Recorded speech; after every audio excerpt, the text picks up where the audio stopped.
Hello students, unique computer classes आज आपके पास नए टॉपिक के साथ आए हुए हैं। आज आपको कंप्यूटर की मेमोरी के बारे में बताया जाएगा। कंप्यूटर की मेमोरी क्या होती है, कंप्यूटर में मेमोरी का क्या वर्क है, मेमोरी कितने प्रकार की होती है, इसके बारे में पूरी डिटेल आपको बताया जाएगा।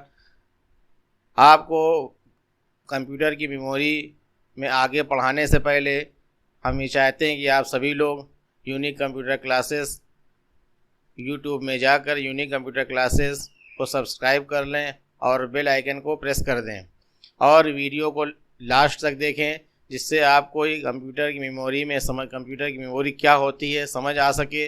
और लास्ट तक देखें और वीडियो को लाइक और कमेंट ज़रूर करें, जिससे हम आपके क्वेश्चन का रिप्लाई कर सकें। स्टूडेंट्स, आपके सामने लिखा हुआ है स्क्रीन पर व्हाट इज़ मेमोरी, मेमोरी क्या होती है। जैसा कि मैं आपको बता दूं कि जैसे कि इंसान मनुष्य ह्यूमन बॉडी जो होती है उसके अंदर पास भी मेमोरी पाई जाती है। मेमोरी का मतलब होता है याददाश्त, उसके याद करने की क्षमता, याददाश्त करने की कैपेसिटी।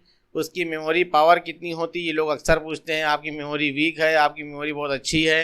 इसी तरीके से कंप्यूटर की भी कुछ मेमोरी होती है, उसको आज हम डिस्कस करने वाले हैं। तो सबसे पहले बात हम ये करते हैं कि मेमोरी होती क्या है, वो चाहे कंप्यूटर की हो या किसी मनुष्य की हो। तो हम अगर मेमोरी की बात करें तो देखिए, मैं स्क्रीन पर आपके सामने ये डेफिनेशन दिखाई जा रही है। मेमोरी क्या है, व्हाट इज़ मेमोरी लिखा हुआ है। यह डिवाइस इनपुट डिवाइस के द्वारा प्राप्त निर्देशों को कंप्यूटर के संग्रहण करके रखता है। इसे कंप्यूटर की याददाश्त भी कहा जाता है। मानव में कुछ बातों को याद रखने के लिए मस्तिष्क होता है, उसी प्रकार कंप्यूटर में डाटा को याद रखने के लिए मेमोरी होती है। यह मेमोरी सीपीयू का अभिन्न अंग होता है। इसे कंप्यूटर की मुख्य मेमोरी, मेन मेमोरी या आंतरिक मेमोरी, इंटरनल मेमोरी या प्राइमरी मेमोरी भी कहते हैं।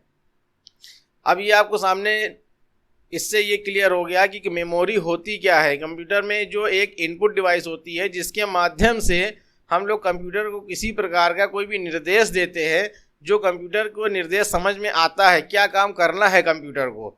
अब जब कंप्यूटर निर्देश लेता है तो ये सीपीयू में जाता है। सीपीयू के अंदर एक मेमोरी होती है जो इंटरनल मेमोरी होती है, वर्क करता है, प्रोसेसिंग होती है। उसके बाद जो वर्क वो आउटपुट देता है, वो मेमोरी को ये स्टोर रखता है कि मेमोरी क्या काम करना है हमें। जो ये बात बताई गई है, जो डेटा सेव किया गया है, जो रिकॉर्ड सेव किया गया है, इसको क्या करना है, कितना याददाश्त रखना है, इसकी मेमोरी में क्या होता है, स्टोर होता है ये डेटा। इस तरीके से आपके सामने जो डेफिनेशन दिख रही है मेमोरी क्या है, ये इसका पूरा आपको बताया गया मेमोरी क्या है। ये मेमोरी के बारे में आप देख सकते हैं स्क्रीन पर पूरी आपको लिख के दिखाया जा रहा है इसकी मेमोरी क्या है। इसके बाद हम आगे बढ़ते हैं। मेमोरी के बाद मेमोरी की डेफिनेशन आप एक छोटे सी 1-2 लाइनों में याद कर सकते हैं। किसी भी निर्देश, सूचना अथवा परिणामों को स्टोर करके रखना मेमोरी कहलाता है। किसी भी निर्देश, सूचना अथवा परिणामों को स्टोर करके रखना मेमोरी कहलाता है। देख सकते हैं साफ साफ स्क्रीन पर दिखाई जा रही है आपको एक मेमोरी की डेफिनेशन। किस तरीके से एक लाइन में आपको याद कर सकते हैं इसको। किसी भी निर्देश, सूचना अथवा परिणामों को स्टोर करके रखना मेमोरी कहलाता है। अब हम आगे बढ़ते हैं। मेमोरी के प्रकार, मेमोरी कितने प्रकार की होती है, मेमोरी क्या होती है। मेमोरी 2 प्रकार की होती है, एक होती है प्राइमरी मेमोरी, दूसरी होती है सेकेंडरी मेमोरी। आज हम आपको बात करेंगे, जो डिस्कस करेंगे प्राइमरी मेमोरी के बारे में डिस्कस करेंगे आपसे। हम प्राइमरी मेमोरी क्या होती है इसके बारे में पूरा डिस्क्राइब करके हम आपको बताएंगे। देखिए, प्राइमरी मेमोरी की एक आपको परिभाषा दिखाई दी जा रही है। प्राइमरी मेमोरी क्या होती है। प्राइमरी मेमोरी को हम लोग, आप ये समझ लीजिए इस तरीके से कि मेन मेमोरी बोलते हैं। ये कंप्यूटर की मेन मेमोरी कहलाती है। या परिभाषा देख लीजिए, मेमोरी कंप्यूटर का सबसे महत्वपूर्ण भाग है, जहाँ डाटा, सूचना अथवा प्रोग्राम प्रक्रिया के दौरान उपस्थित रहते हैं और आवश्यकता पड़ने पर तत्काल उपलब्ध रहते हैं। यह मेमोरी अस्थिर मेमोरी होती है, क्योंकि इसमें लिखा हुआ डाटा कंप्यूटर बंद होने या बिजली के जाने पर मिट जाता है। प्राइमरी मेमोरी कहलाती है। इसे प्राथमिक मेमोरी या मुख्य मेमोरी भी कहा जाता है। आपको हम जूम करके दिखा देंगे स्क्रीन, आप जूम करके स्क्रीन को देख सकते हैं। ये प्राइमरी मेमोरी और सेकेंडरी मेमोरी। मेमोरी के प्रकार, मेमोरी दो प्रकार के होते हैं। आप पहला प्राइमरी मेमोरी, दूसरा सेकेंडरी मेमोरी। ये जूम करके पूरी स्क्रीन हम आपको दिखा दे रहे हैं, आप जूम करके देख सकते हैं, पूरी स्क्रीन आपको दिख रही है। आप इसका स्क्रीनशॉट भी ले सकते हैं, जिससे आपको ये चीज़ पूरी क्लियर हो जाए, आपको याद करने में आसानी रहे। ये थी memory, primary memory. Primary memory के कुछ भाग होते हैं। प्राइमरी मेमोरी को कितने भागों में डिवाइड किया गया है, ये इसमें देखिए, इस पूरे चार्ट में दिखाया जा रहा है कि प्राइमरी मेमोरी को कितने भागों में डिवाइड किया गया है। Types of memory, primary memory मुख्यतः दो प्रकार की होती है। एक होती है रैम, दूसरा होती है रोम। पहला रैम, दूसरा रोम। रैम का पूरा नाम होता है रैंडम एक्सेस मेमोरी। रैम का पूरा नाम होता है रैंडम एक्सेस मेमोरी। रोम का पूरा नाम होता है रीड ओनली मेमोरी। अब रैम के भी दो भाग होते हैं, एस रैम और डी रैम। एस रैम के भी कितने भाग होते हैं, एस रैम और डी रैम, स्टैटिक रैम और डायनेमिक रैम। रोम के तीन भाग होते हैं, P ROM, E P ROM, E P ROM. Programmable read only memory, erasable programmable read only memory, electrically erasable programmable read only memory. ये इसके full form होते हैं। सारी चीज़ देखिए, इसको हम स्क्रीन को आपको जूम करके भी दिखा देते हैं, जूम करके भी आप देख लीजिए। प्राइमरी मेमोरी के मुख्यतः दो प्रकार होते हैं, टाइप्स ऑफ मेमोरी।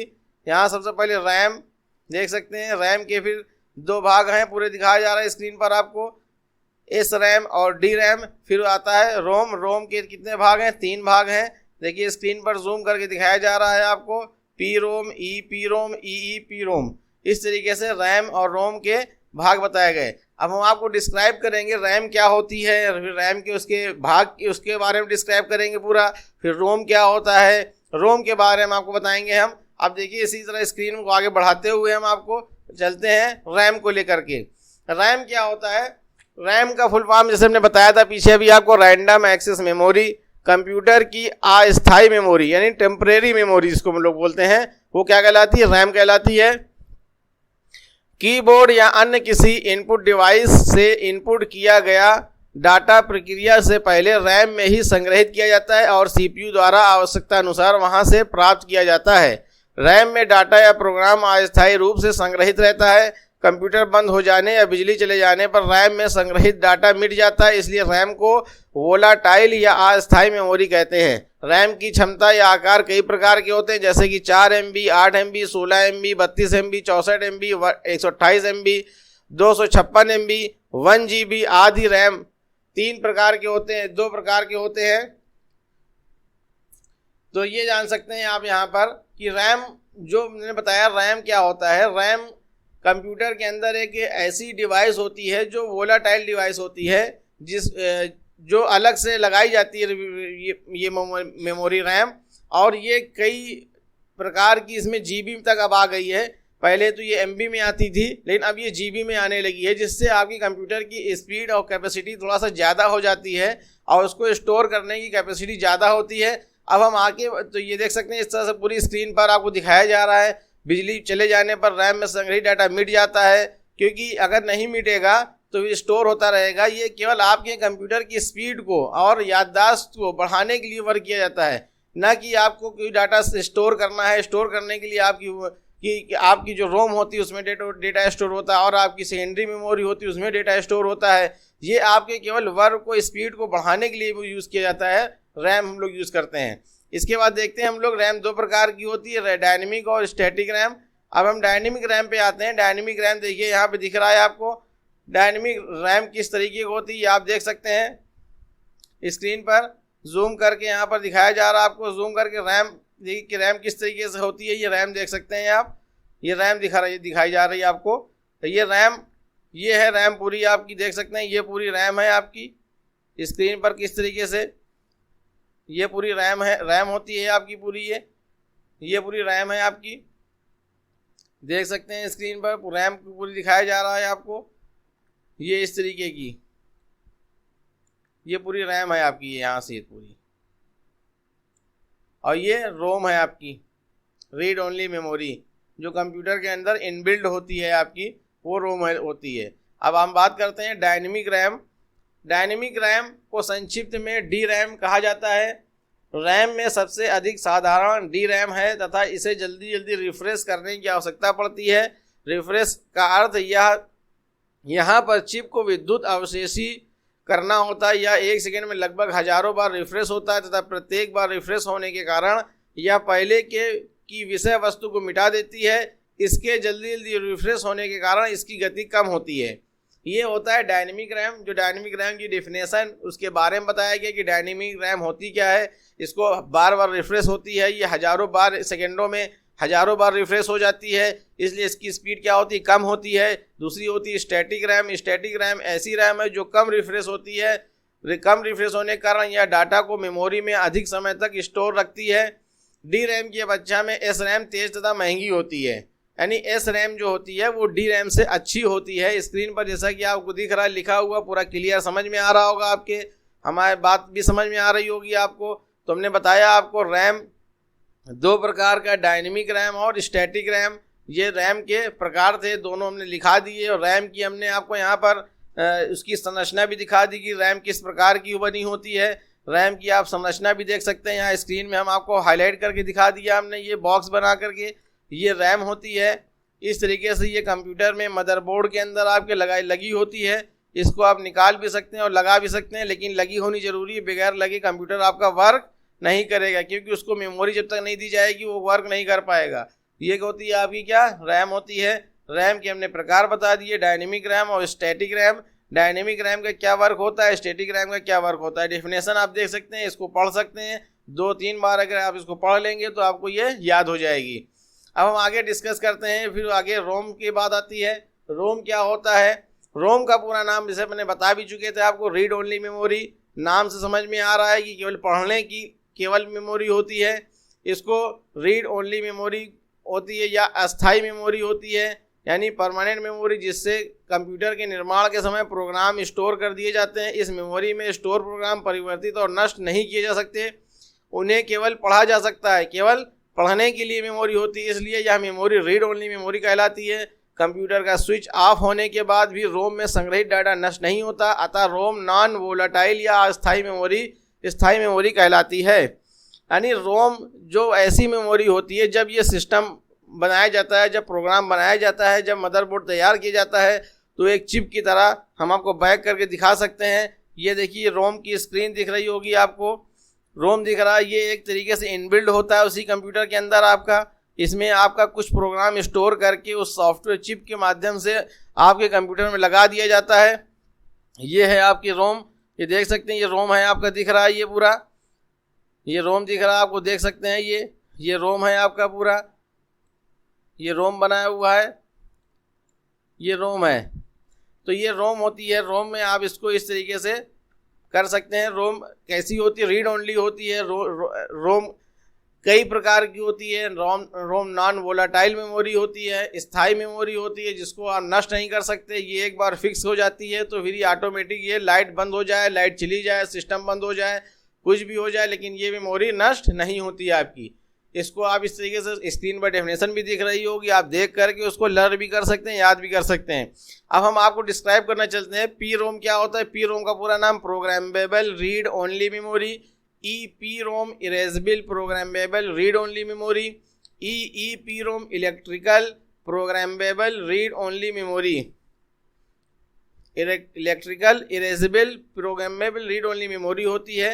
अब इसके बाद हम आगे चलते हैं, आपको पी रोम का मतलब होता है programmable read only memory. P ROM का पूरा नाम प्रोग्रामेबल रीड ओनली मेमोरी होता है। यह एक ऐसी मेमोरी है जिसमें एक बार डाटा संग्रहित होने के बाद इन्हें मिटाया नहीं जा सकता और ना ही परिवर्तन किया जा सकता है। यानी पी रोम में कोई भी स्टोर कर दिया तो इस प्रकार के रोम को आप क्या कर सकते हैं, चेंज नहीं कर सकते। ये इस तरह से आपको पी रोम में होगा।